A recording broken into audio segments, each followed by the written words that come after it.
Recuerda darle like, suscribirte y activar la campanita. La Fundación Nuestro Oxígeno está presentando Nuestro Oxígeno. La vida en nuestro medio. Continuamos con el programa Nuestro Oxígeno, la vida en nuestro medio. Guillermo Aguilar, pues qué tema tan interesante el de las enfermedades huérfanas, y qué bonito es amplificar, porque muchas personas lo padecen y este es su día y deben ser escuchadas no solo hoy, sino todos los días. Así es, Marian, oyentes, pues la verdad es que el día de hoy, como Día Mundial de las Enfermedades Raras, enfermedades huérfanas o enfermedades poco frecuentes, como también se les llama, pues contamos con el privilegio de tener a 4 expertas quienes están compartiendo con nosotros sus impresiones acerca de este tipo de enfermedades. Y precisamente le damos la bienvenida en nuestra segunda parte de este programa a la doctora Sandra Janet Ospina Lagos. Como usted ya lo mencionaba, Marian, ella es médico especialista en pediatría, magíster en genética humana y docente de la Universidad Nacional de Colombia. Es también la directora científica de Cornelia de Lange, Colombia, y quien está entonces con nosotros a partir de este momento. Doctora Sandra Janet, bienvenida. Y coméntenos un poco más acerca de las enfermedades raras o huérfanas. ¿Tienen ustedes un censo o un listado de este tipo de enfermedades? ¿Cuántas pueden ser? ¿Qué criterios se requieren o qué características se requieren para que una enfermedad sea determinada como enfermedad huérfana o enfermedad rara? Bienvenida. Bueno, muchas gracias. Sí, mira, las enfermedades huérfanas en el mundo tienen una clasificación o una definición que cambia dependiendo del país. En algunos países del mundo solamente se tiene en cuenta la frecuencia de la enfermedad. Nosotros en Colombia, la Ley de Enfermedades Huérfanas la define como una enfermedad crónica debilitante que amenaza la vida y que afecta a menos de una persona por cada 5,000 personas. Entonces, en nuestro país, por esta definición, también hay un listado de enfermedades huérfanas o de enfermedades que son reconocidas para el sistema de salud como una enfermedad rara o huérfana. Este listado tiene más de 2,240 enfermedades. Eso quería preguntarle, doctora Sandra Janet, cuando una persona en nuestro país que está afiliada al régimen normal de seguridad en Colombia a través de EPS o a través de su empleo, de su trabajo, y es diagnosticada con este tipo de enfermedad, ¿cómo se toman las EPS y el Sistema de Salud Nacional este tipo de tratamientos o este tipo de diagnósticos? ¿Recibe el paciente el tratamiento y el cuidado que él requiere de forma normal o de forma especial? ¿O cómo transcurre? ¿O es un calvario para la persona una asistencia médica? Precisamente en el sistema y gracias a la Ley de Enfermedades Huérfanas y a la estatutaria, que también contempla que los pacientes con enfermedades raras son pacientes de sujetos de especial protección, pues estos pacientes tienen que ser identificados dentro del sistema con el diagnóstico de la enfermedad rara o huérfana. Por lo mismo, digamos, una vez se confirma el diagnóstico, el médico debe hacer una notificación al sistema mediante una ficha de Civigila que es reportada al Instituto Nacional de Salud. El Instituto Nacional de Salud reporta al Ministerio de Salud y digamos que dentro del sistema el paciente queda identificado como enfermedad huérfana. Algunas EPS tienen grupos especiales para el manejo de enfermedades huérfanas, dentro de los cuales se facilita al paciente la ruta para estudios, la ruta para exámenes, para citas médicas. No todas la tienen, pero en las que lo tienen, pues esto facilita para el paciente de una forma importante el manejo dentro del sistema. Sin embargo, pues hay muchos pacientes que todavía no tienen, digamos, esa notificación o esa identificación como paciente con enfermedad huérfana, pero el propósito de esto es que el paciente pues se le facilite el transcurrir y los exámenes y todo lo que el paciente necesita para su manejo y para su seguimiento dentro del sistema. Tener la notificación también hace que el paciente tenga la posibilidad de acceso a, digamos, tratamientos de alto costo cuando la patología tiene la indicación de estos manejos. Y el paciente, tal vez con respecto a que si es un calvario el llegar al diagnóstico, pues desafortunadamente por lo poco frecuentes y por el desconocimiento de las patologías, pues los pacientes sí pueden durar entre 6 y 8 años en el proceso de llegar a diagnóstico específico de su patología. Pero una vez identificado, creo que puede ser un poco más fácil para los pacientes transcurrir dentro del sistema con el diagnóstico específico de una enfermedad rara o una enfermedad huérfana.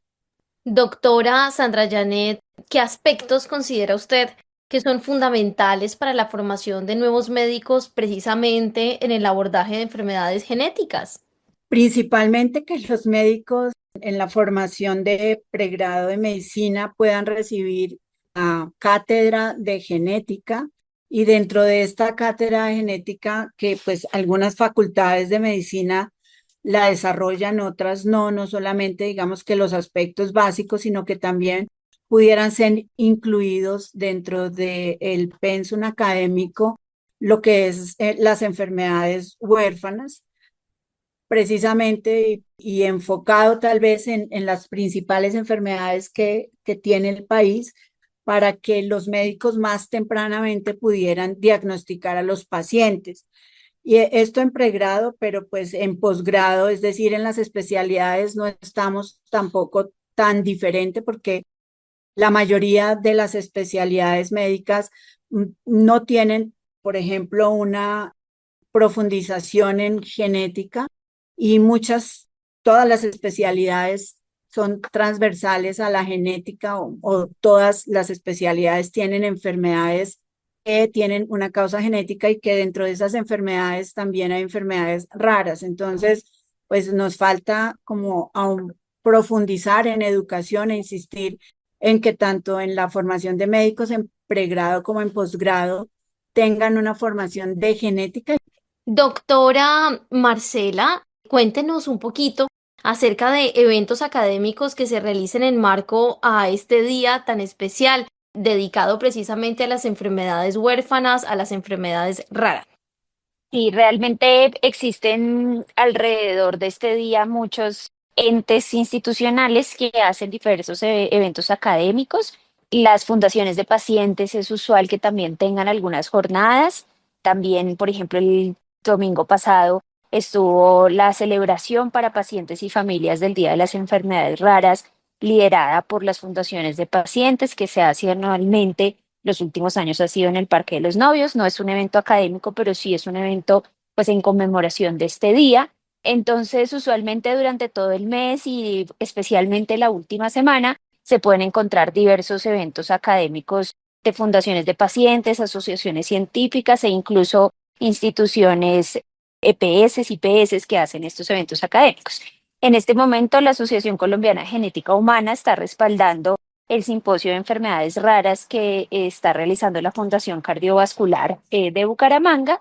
Es un evento que se va a realizar presencial en la fundación, entonces pues todos los que puedan acercarse están cordialmente invitados, pero insisto, pues hay muchos más eventos académicos alrededor de este día. Doctora Joana, ¿qué otros eventos se van a llevar a cabo para conmemorar precisamente esta fecha especial? Bueno, como lo menciona la doctora Marcela, en el país tenemos bastantes eventos que buscan en esta conmemoración llamar la atención, no solamente en educación, en sensibilizar, sino también en trabajar por mejorar la calidad de vida de nuestros pacientes y en las personas que padecen una enfermedad huérfana. Por ejemplo, en Cali hay una semana también que es la Semana Internacional, donde también hay distintos eventos para las distintas figuras de la familia alrededor del paciente, es decir, para su familia, para los profesionales de la salud y para ellos que puedan tener también espacios para seguir aprendiendo sobre sus diagnósticos, para poder tener también profesionales un poco más entrenados en estos diagnósticos y también pues por tener como un momento de aprendizaje. En Bogotá, por ejemplo, también tenemos y acostumbramos a realizar un foro que es académico y se realiza en la Corporación del Consejo de Bogotá, donde también no solamente es un tema educativo, sino también se trabaja por el tema de la inclusión social de esta población, porque vemos muy importante que quienes eh, pueden acceder a la educación regular, quienes pueden acceder a la vida laboral, quienes pueden acceder a tener el derecho a la recreación, pues que lo puedan hacer, pero a veces las entidades no conocen el mundo de las enfermedades huérfanas y ellos también necesitan conocer un poco más para trabajar de manera puntual en esa política pública que pueda dar una buena cobertura y pueda ayudarles a ser incluidos en la sociedad. Entonces hay varios eventos y creo que todo este mes tenemos distintos espacios para la población con enfermedades huérfanas. Precisamente hablando de este tema de la inclusión, doctora Janet Peñalosa, ¿qué desafíos se encuentran entonces en las personas o en pacientes que sufren este tipo de enfermedades en cuanto a este tema, la inclusión en la sociedad? Lamentablemente en nuestro país la inclusión es muy complicada. Desde el área laboral, estaba precisamente viendo que se está legislando una ley para que el PIAR, que es el Plan Individual de Ajustes Razonables, se lleve a cabo en todas las instituciones educativas colombianas para que se facilite el acceso a las personas que tienen una enfermedad rara, una condición que no permite que su avance académico esté al nivel de los demás niños, pero que no por eso no tengan el derecho a. En cuanto a lo laboral, es aún más complejo. Digamos que desde lo personal, cuando me gradué y salí a ese mundo laboral, la primera cosa que la gente dice es, tienes discapacidad, qué pena, pero no. O en su defecto es, ok, perfecto, nosotros necesitamos aseadores, personas de vigilancia, personas que trabajen en call center, que regularmente son los empleos que están asociados a las personas que tienen alguna enfermedad o alguna condición que pues esté dentro de lo anormal o llamado comúnmente anormal. Y cuando hablamos desde la inclusión social, es aún más complejo porque resulta que hay personas que utilizan algunos tipos de aditamentos para su movilización y resulta que la ciudad en algunas partes tiene las adecuaciones pero en otras no. Y esto dificulta aún más el hecho de que la persona pueda desenvolverse en un ambiente totalmente normalizado, es decir, que puedan ir a estudiar, a trabajar, a comprar a la tienda, a sus servicios de salud y ese tipo de cosas. A veces nosotros nos enfrascamos solamente en esa parte de paciente, ¿verdad? Y decimos, es un paciente porque es una persona que tiene alguna condición.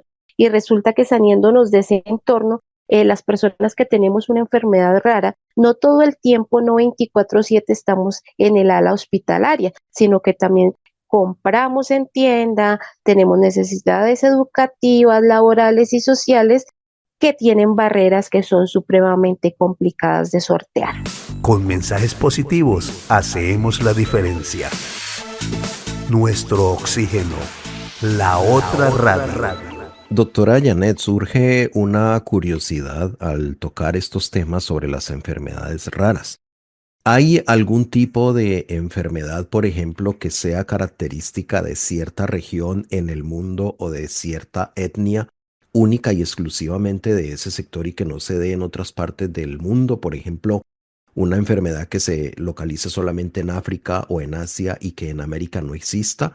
Y también al mismo tiempo existe algún tipo de enfermedad rara que afecte en nuestra región Colombia o en nuestro continente americano que no se conozca en ninguna otra parte del mundo. Se ha conocido que hay algunas enfermedades que están localizadas o focalizadas Pero aquí en esta parte yo le pediría la colaboración a nuestras dos genetistas que conocen un poquito más sobre esa geolocalización. ¿Cuál de ellas nos puede complementar con unos datos más exactos que quizás los que yo pudiera darles a ustedes? Entonces no sé cuál de ustedes dos desea colaborarme, la doctora Marcela o la doctora Sandra. Sí, señora, gracias. Sí, en el país, digamos, se han identificado algunas zonas donde hay mayor, digamos, consanguinidad. Se denomina cuando una pareja tiene un parentesco familiar y en estas zonas donde hay mayor consanguinidad, pues se ven algunas enfermedades más comúnmente. Tal vez las zonas en el país donde vemos más ese Boyacá, Santanderes, Antioquia, ciertas enfermedades que precisamente se presentan cuando ambos papás son sanos portadores de la enfermedad y esto pues es un poco más frecuente si estos papás tienen algún grave parentesco entre ellos. De esas enfermedades y asociándolo un poco a que si hay algunas etnias, si en algunas etnias indígenas en el Cauca especialmente, se ve con mayor frecuencia un grupo de enfermedades que se llaman mucopolisacaridosis, pero pues también estas las vemos en parte de Boyacá, en Santander, otras enfermedades que son un poco también frecuentes por la consanguinidad, algunas enfermedades óseas, enfermedades metabólicas.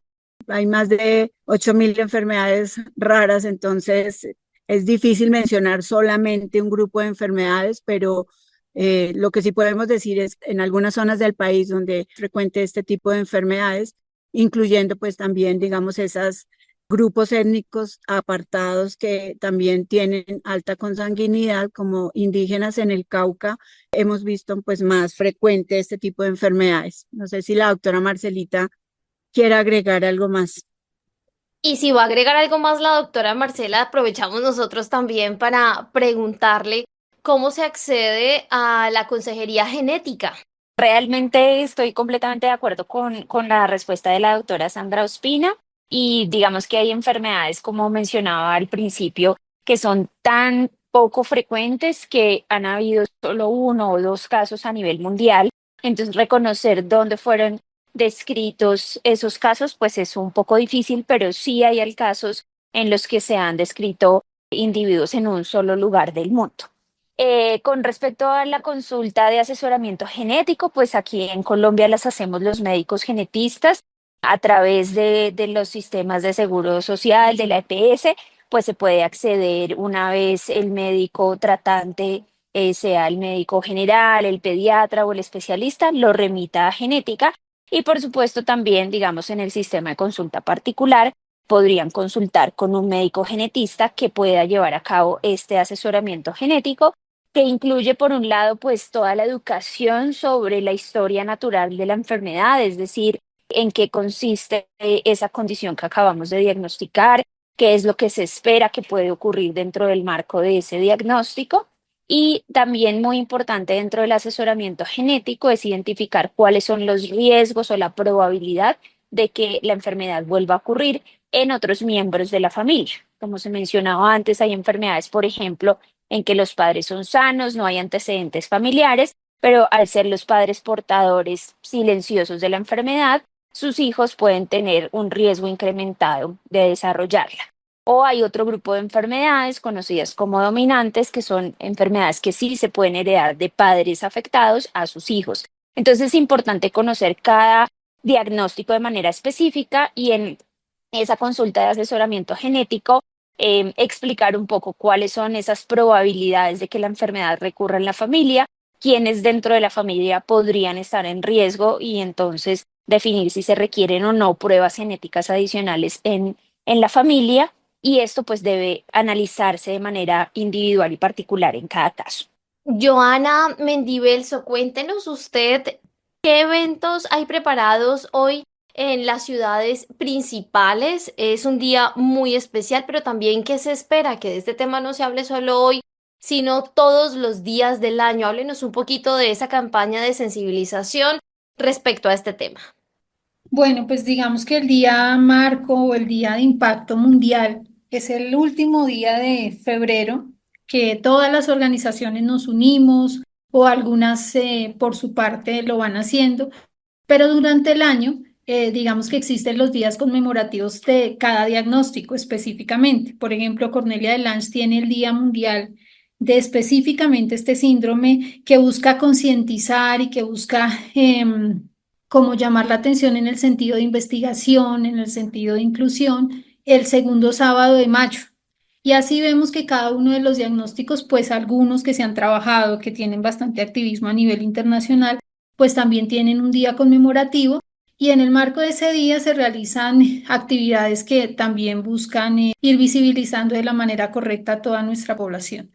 Yo creo que en Colombia pues hay una ley que nos rige, la ley 1392 de 2010 que nos comentaba la doctora Sandra, y en esta ley habla de las personas con enfermedades huérfanas que son sujetos de especial protección del Estado y con la mirada de salud para que tengan derecho a salud de calidad, pero también hablan de inclusión y de poder tener como esos espacios donde cada uno, según pues la probabilidad y la posibilidad que tienen, no solo por su diagnóstico, sino en el lugar en donde se encuentran en el país, pues también puedan de alguna manera disfrutar o salir o tener un espacio donde ellos también puedan ir mirando el poder desarrollar un proyecto de vida. Doctora Sandra Janet Ospina, ya para ir finalizando nuestro espacio el día de hoy, ¿tiene usted alguna reflexión, algún consejo para padres o familiares con personas que padecen alguna de estas enfermedades huérfanas? Sí, señor. El término de enfermedad huérfana o enfermedad rara no significa que haya un desconocimiento total acerca de la enfermedad, sino que es poco frecuente y que aunque su patología no tenga un tratamiento específico, no significa que no haya nada que hacer. Hay muchas cosas, digamos, de manejo para el paciente, de mejoría de los síntomas, de mejoría en la calidad de vida del paciente, que este tipo de enfermedades requieren pues un manejo interdisciplinario, un seguimiento constante, pero sobre todo que ellos puedan encontrar y apoyarse en un médico de cabecera que les pueda orientar en el manejo y en el seguimiento de su paciente, que es muy importante también el asesoramiento genético, como mencionó la doctora Galvez, porque son enfermedades que tienen un origen, la mayoría genético, y que pueden volverse a presentar en la familia, que aunque el término sea enfermedad rara, no significa estar solos o estar abandonados, sino que tienen un grupo de médicos genetistas y de muchas otras especialidades que conocemos de las enfermedades y que estamos en disposición de ayudar, no solamente médicos de forma individual, sino las asociaciones médicas como la Asociación de Genética Humana, donde pueden acudir si tienen alguna pregunta y que requieren alguna ayuda y orientación de hacia dónde y a quién deben acudir, pues aquí estamos en disposición de ayudarlos. Muchas gracias a las invitadas. Para nosotros de verdad ha sido un gusto y un gran privilegio que nos acompañen en este programa. Joana Mendivelso, algunas palabras finales, alguna invitación final y también doctora Marcela. No, muchísimas gracias por la invitación. Realmente creo que al final el mensaje sí es de concientización y visibilización de estas enfermedades para que todos en la comunidad podamos comprender mejor cómo podemos apoyar a los pacientes con enfermedades raras. Muchas gracias, doctora Marcela. Pues a nuestras invitadas les agradecemos. Gracias, para nosotros ha sido un gusto y un privilegio. A la doctora Janet Beatriz Peñalosa Sánchez, Joana Mendivelso, presidente de la Fundación Cornelia de Lange Colombia, a la doctora Marcela Galvez y también a la doctora Sandra Janet Ospina. Gracias a nuestros oyentes también les agradecemos y les recordamos las redes sociales, Facebook, Nuestro Oxígeno Oficial, Gaia Tierra Viva, portales web www.nuestrooxigeno.com, www.gaiatierraviva.com, donde pueden escuchar nuevamente este programa, en www.caliradio.co, y recuerden que nos pueden contactar a través del WhatsApp al 316 830-6307. Joana, muchas gracias. Gracias a ti, Marian, gracias a Guillermo, a nuestras doctoras queridas que de verdad nos alivia y nos esperanza mucho cuando las sociedades científicas apoyan, porque definitivamente son un brazo tan importante y que han ayudado mucho a que en Colombia se pueda trabajar y avanzar en este proceso con la población. Y Janet Peñalosa, que como lo mencionaba, paciente, pero también profesional de la salud, pues que ha tenido también un recorrido. Creo que hemos podido conocer un poco más y el mensaje es que, bueno, cada vida tiene un propósito y sabemos que dentro de un diagnóstico que nos cambia la vida, que nos genera tantas situaciones, pues con la mirada correcta creo que se puede caminar un recorrido que puede ayudar a otras personas, que puede tener una visión distinta. Y creo que también desde las organizaciones de pacientes, de familias y de cuidadores trabajamos en eso, en apoyar a que cada día sea mejor para ellos mientras puedan estar y que cada día la ciencia pueda aumentar para favorecer a nuestra población. A ustedes también muchas gracias por esta invitación. Muchas gracias a las doctoras profesionales, expertas, genetistas que nos han acompañado el día de hoy en la conmemoración de esta fecha especial, Día Mundial de las Enfermedades Raras, Huérfanas o Poco Frecuentes. La dirección de nuestro programa es de Carlos Alberto Ramírez, la asistencia técnica de nuestros compañeros Oscar Giraldo y Juan Mosquera. Estuvimos con ustedes, Marian y Guillermo Aguilar. A ustedes, amables oyentes, gracias por acompañarnos aquí en Nuestro Oxígeno. La Fundación Nuestro Oxígeno presentó el anterior programa.